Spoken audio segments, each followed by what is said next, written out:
Mbere na mbere reka mbanze nsuhuze inshuti zanjye, aba-followers banjye ndetse n'aba-subscribers banjye.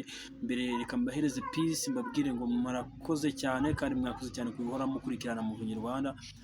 Ni ubwa mbere abenshi mumbonye kuri kamera, ariko ni ibintu byiza cyane kabisa. I'm very talented and I'm very satisfied for your all wishes that you made through the darkest day that we made it through together.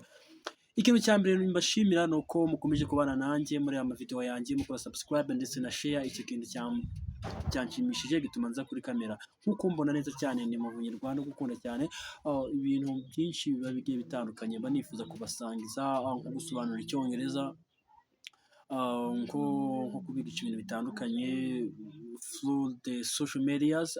Ngende mu Bunyarwanda cyane kabisa, hano mu Bigogwe ndahari.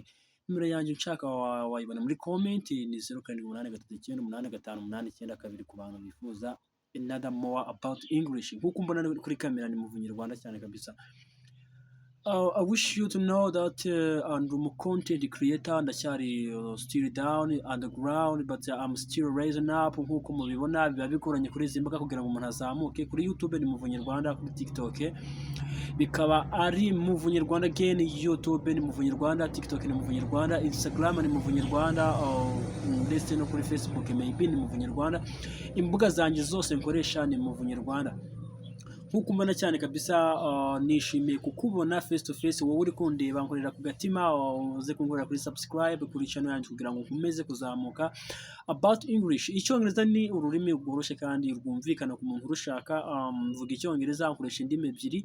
I use two languages, English and cyane cyane Ikinyamerika. Ku bantu bashaka kukimenya mwanyandikira, mugakora akagroupe, mukaza kumpamagara. I'm ready to call and I'm ready to receive your calls.